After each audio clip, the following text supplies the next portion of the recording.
Situé au cœur de l'Afrique, le Burundi couvre une superficie de 27 834 km². Il est frontalier avec le Rwanda au nord, à l'ouest avec la République démocratique du Congo, à l'est et au sud avec la Tanzanie. Le Burundi est en train d'union entre l'Afrique centrale, orientale et australe. Le Burundi est souvent appelé le cœur de l'Afrique, ou encore la Suisse africaine, tant ses lacs, son relief et surtout sa verdure rappellent la Confédération helvétique, avec à l'avantage que le Burundi a un climat plus doux et plus tempéré.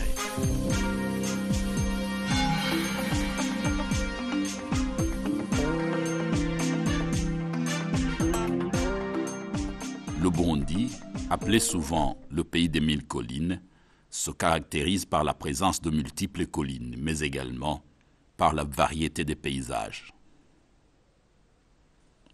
C'est enfin le pays du printemps éternel.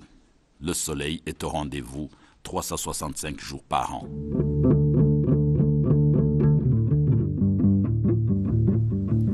Le Burundi offre aux voyageurs avides de curiosité une suite d'aventures infinies. En paysage toujours verdoyant, la beauté de ses collines,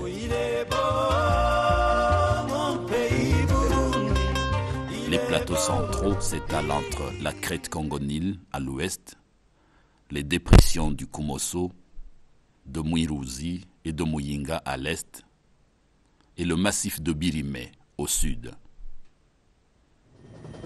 Les belles collines verdoyantes du pays constituent une succession de régions naturelles d'une inégale splendeur. Dans un cadre de verdure au charme subtil, vous découvrirez les derniers enclos traditionnels. Habitations rondes, entourées d'une cour et d'un enclos circulaire, boisés et entourés de pâturages. L'élevage nomade est encore pratiqué actuellement dans la région de Mugamba. Et cela ajoute une touche de beauté de ces collines. Si l'on veut découvrir la source la plus méridionale du Nil, il faut simplement se rendre au Burundi, plus précisément dans la commune Rutovu, en province de Bururi. Au sommet du mont Gikizi, à 2145 mètres d'altitude, se dresse une pyramide, à la fois indicative et commémorative. C'est au pied de cette montagne que surgit la source la plus méridionale du Nil, découverte en 1934 par l'explorateur allemand Burkhard Waldecker. Le petit cours d'eau deviendra tour à tour Kigira, Ruvironza, Ruvubu, Kagera et lac Victoria, avant de devenir le Grand Nil, qui verra les célèbres pyramides d'Égypte.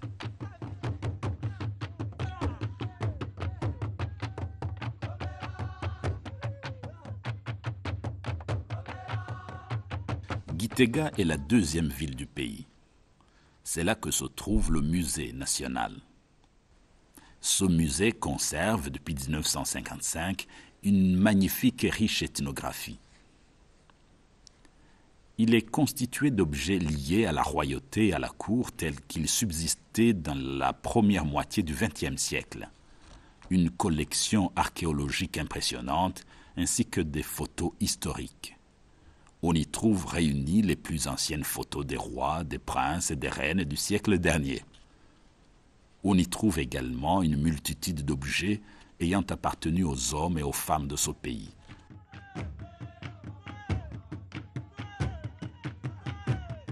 Le musée vivant de Bujumbura reprend une grande partie de ces objets dans un cadre plus vaste, entouré d'anciennes essences d'arbres tels que le capoquier datant de 1896. La pièce maîtresse de ce musée est la reconstitution en grandeur réelle d'une habitation de type royal. On visite les cours attenantes à la maison principale, puis la hutte ronde couverte d'un toit en dôme dressé et recouverte d'une épaisse couche de chaume. Le musée vivant possède également une volière où vivent quelques espèces d'oiseaux du Burundi. Un centre de recherche herpétologique expose dans ces grandes fosses des crocodiles de différents âges. Ces crocos ont été capturés dans la Rusizi ou le lac Tanganyika. Différentes espèces de reptiles, tels les serpents, ramenés de diverses régions du pays, offrent un spectacle aux visiteurs sous l'œil vigilant du charmeur. Vous y trouvez aussi bien le mamba, le cobra et d'autres espèces.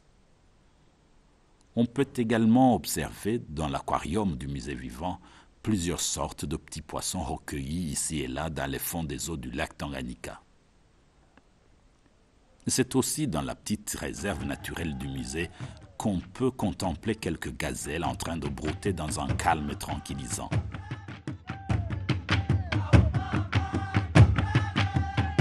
Le sanctuaire aurait été la résidence temporaire d'Onhare.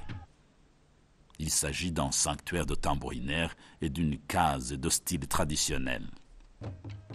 Les tambours du Burundi battent comme un chœur.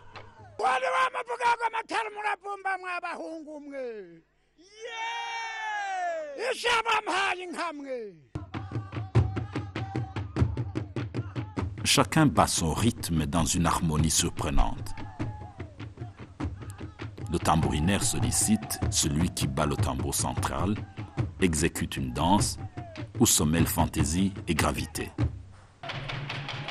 La réputation des tambourinaires burundais a dépassé les limites du pays. Partout dans le monde, il y a un public qui se souvient du choc ressenti lors de sa rencontre avec ces fabuleux batteurs traditionnels. Le rare est sacré. C'est un lien mythique, mystique, entre un pays, un peuple et un instrument. Dans la langue nationale, Ingoma signifie à la fois le tambour et le royaume.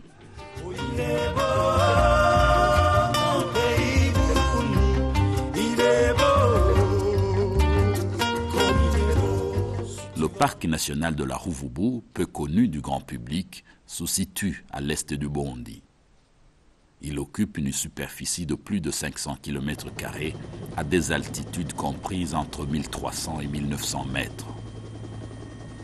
Le parc s'étend sur 62 km et sa largeur varie entre 5 et 13 km.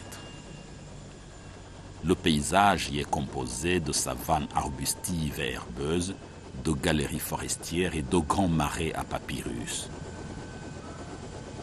Le parc est traversé dans toute sa longueur par la rivière Ruvubu, qui lui a donné d'ailleurs son nom. Plus de 44 espèces de mammifères vivent dans le parc.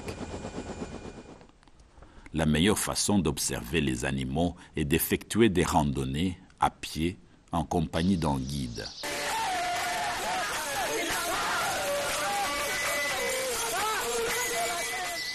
Les réserves naturelles forestières de Rumonge, Kigwena et Mugara sont en cours d'aménagement.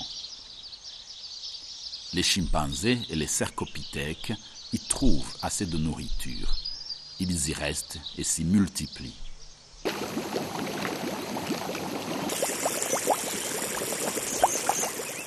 Les eaux thermales disséminées un peu partout au Burundi posséderaient des vertus thérapeutiques insoupçonnées.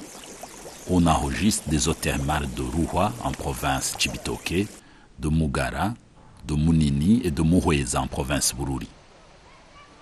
La source chaude de Muhweza, qu'on appelle encore les eaux thermales de Muhweza, est située à proximité de la source la plus méridionale du fleuve Nil. 2 bassins ont été aménagés pour la baignade des habitants des environs de la station, ainsi que des touristes en quête